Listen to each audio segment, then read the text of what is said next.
أكن سينا محيا أنفيز من ذي السروث ورن اللي سقو ذي شحن في مرة مدنوك يوث نكس نثيدي صحن ورن شي حارة غساقون شي حارة أقلق ذاكي نسد غير مارسي غير في المست مارسي دي الفيوبور نسد ذافريد غير لانستيتو بربر لانستيتو بربر اللي توخلقن داكي دي مارسي خلقن تيد يموسناون لا دياسبورا القبايلي قلان داكي دي مارسي اكو ذي مغناسن وذي قدشن غا في ذلس وذي دي تساوي نوال يسفريشن هكا شويه يسقرديشن ثقبايليت غساقي ذافريد غرسن ادنا وين مسلاي غفنش تاكي كله سديدنا.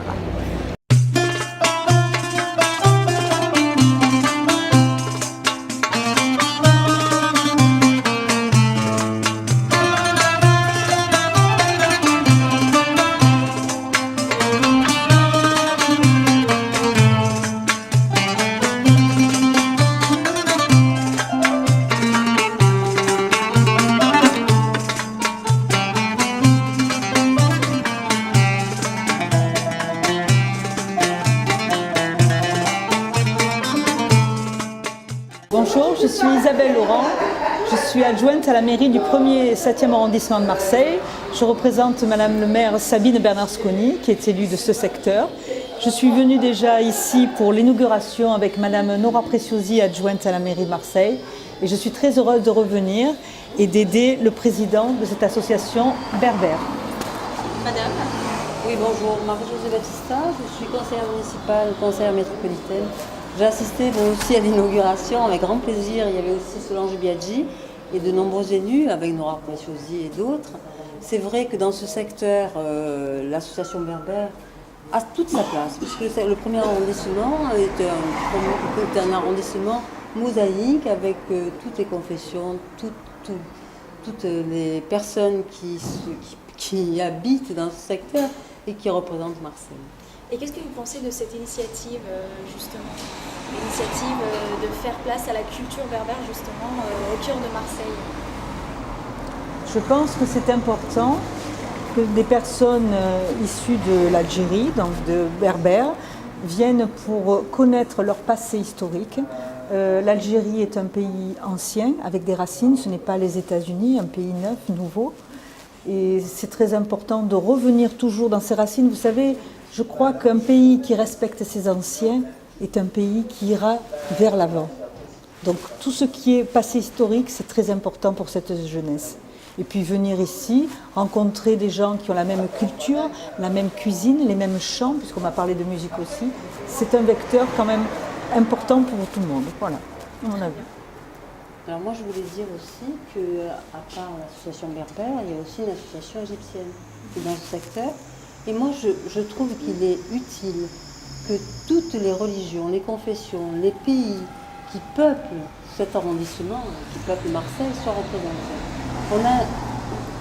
Je pense que Marseille est une mosaïque, comme le dit souvent Jean-Claude Gaudin, et que toutes les associations soient représentées, c'est très important. Maintenant, ce que vient de dire ma collègue Isabelle, évidemment, je ne vais pas le redire. Il faut savoir d'où l'on vient pour savoir où l'on va. Le maire de Marseille, Jean-Claude Gaudin, œuvre beaucoup pour que toutes les communautés s'entendent bien.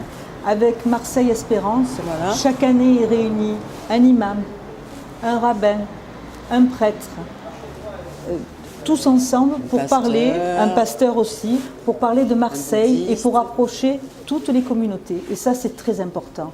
Parce que Marseille, sa richesse, c'est son melting pot. Et le New York Times a dit, il y a 2 ans, que c'était ça sa richesse et qu'il fallait venir voir cette ville.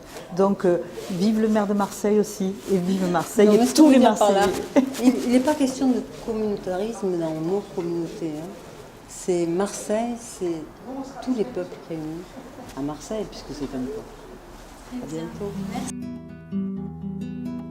نكتي زلزلة وحشي تزاد غاضي لغابة نكتي زلزلة وحشي تزاد غاضي لغابة حمل غتازلة ذكي ضرارة تافرارة حمل غتازلة ذكي ضرارة تافرارة يفادني ورقيقي فسوسي في القاعة نكتي زلزلة وحشي ثلولة غذي لغابة نكتي زلزلة وحشي ثلولة غذي لغابة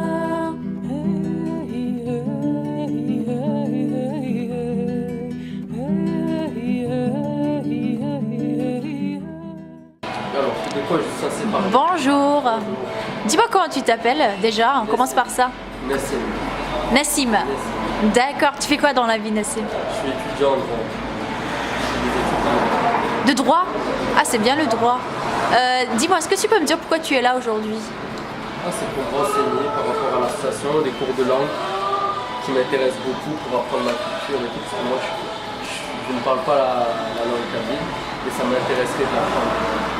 C'est très important pour moi parce que mes grands-parents ils parlent que cette langue et Dieu merci c'est encore en vie et j'aimerais pouvoir profiter de eux le temps qu'il leur reste à passer sur terre et pouvoir parler avec eux cette langue-là. D'accord. C'est ça qui est... Et donc toi, par origine, donc tu es kabyle, mais tu es né ici, donc tu es né en France et tu parles français, c'est ta langue. Un intégré. D'accord, à l'intégrer, oui. Et comment ça se fait que tu parles pas kabyle du coup? Est-ce qu'on t'a déjà parlé le kabyle chez toi? Est-ce qu'on... On va utiliser des expressions. Emel Gambouli. Pardon? Emel Gambouli. Amarz Gbouli. Voilà, je dirais. Aussi, juste Nadmiran, qu'est-ce que tu connais aussi comme expression, comme mot en kabyle? Comme expression. Emmek. Mon père Emmek. il aime dire Emmek. Mais sinon, ouais, je sais pas dire plus que ça, je sais pas parler. Et comment ils te parlent tes parents chez toi, en kabyle ou en français? Tu es français. Mon père il parle kabyle quand il est nerveux. Quand il est en colère, il parle kabyle. C'est ça que j'ai appris Emel Gambouli par exemple. D'accord. Parce qu'il le dit souvent quand on fait des bêtises ou quoi avec mon frère, il aimait à le dire. Voilà. Donc on a retenu que ça, que quelques mots de colère. Et donc aujourd'hui tu es venu parce qu'en fait tu es curieux et tu as envie d'échanger ça, donc d'échanger avec tes grands-parents en kabyle. Ouais. Est-ce que tu as déjà reproché à tes parents de ne pas te Mon transmettre? père lui regrette beaucoup de m'avoir ni transmis le kabyle ni l'arabe. D'accord. Il aurait aimé. Et je pense que c'est une bêtise qu'il a faite, qu'il reconnaît, et que même mes oncles ils ont reproduit avec leurs enfants et que même eux ils reconnaissent. C'est dommage. Et aujourd'hui, enfin à l'école, hein, tu es étudiant, à l'école quand tu te présentes, comment tu te présentes? Alors c'est une bonne question ça. Est-ce que je me présente comme un berbère, avant tout? Ça veut dire je ne fais pas de distinction entre l'Algérie, le Maroc, la Tunisie. Après bien sûr je suis berbère, algérien et français. Voilà. Parce que mes racines, en étant berbère, tu ne peux qu'être attaché à l'Afrique en général, dans tout le Maghreb. C'est tes terres, mes ancêtres ils ont toujours vécu là-bas et pourquoi ils n'ont pas bougé? Parce que c'est les leurs, ils ont toujours considéré comme ça et c'est ma mission de considérer ces terres comme les miennes aussi. Sinon mes ancêtres ils seraient devenus, on va dire entre autres, sans dénigrer, ils seraient devenus des arabes, ils seraient fait arabiser, on parlerait que l'arabe, on ne vivrait pas en Kabylie, ils n'auraient pas vécu dans les montagnes, ils n'auraient pas vécu les rigoureux hivers, etc. là-bas. Et moi c'est mon devoir de rapprendre leur langue, de rapprendre ma culture et de revendiquer l'Algérie qui est nos terres, telles que le Maroc, la Tunisie, la Libye, voilà, c'est notre devoir de mémoire à tous. Et au jour d'aujourd'hui, en sachant, comme tu l'as dit, que tu parles pas kabyle, comment tu t'échanges avec tes grands-parents? Est-ce que la communication, le contact, il est bien fait? Comment ça se passe en fait? On a des traducteurs carrément. Je suis avec mes cousins et ils traduisent pour moi certains de mes cousins parce que pas tous mes cousins parlent kabyle. Donc mes cousins, la majorité qui parlent kabyle, me traduisent, font les traducteurs, ils parlent, moi je réponds et ils traduisent. Et je pense que tu constates quand même une certaine frustration des grands-parents. Surtout Ils espèrent... la mienne surtout, mes grands-parents encore, ils sont contents de me parler et tout, mais voilà. Ouais. Et là, tu es prêt à faire l'effort? Dans quel institut? Dans des cours? Donc tu veux apprendre en fait. Inch'Allah, ouais. Et pour tes enfants alors? Si dans 2 ans, 3 ans, tu arrives à parler? Moi c'est sûr qu'ils apprendront, que je leur inculquerai ça. Parce que comme j'ai dit moi, c'est impensable de me dire mes ancêtres ils sont partis vivre dans les montagnes pour préserver cette culture. Et moi je ne vais pas le faire après. Je vais partir en France et je ne vais pas le faire. Ou je vais partir je ne sais où au Canada et je ne vais pas le faire. C'est pas impensable, c'est pas obligé que je le fais. Que je leur apprenne cette culture. Et je me mets à la place d'un étranger, je vous dis de me décrire un peu, de me décrire avec un mot, deux mots, ta culture. Hein.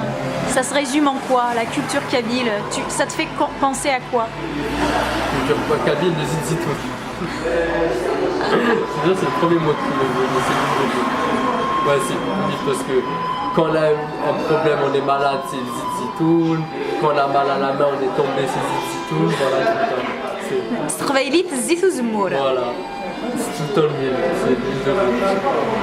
Très bien. Bon ben on te souhaite un bon courage dans tes études. Afou des Gerzen, Stravailit. Ok, merci beaucoup. Et vous pour votre reportage.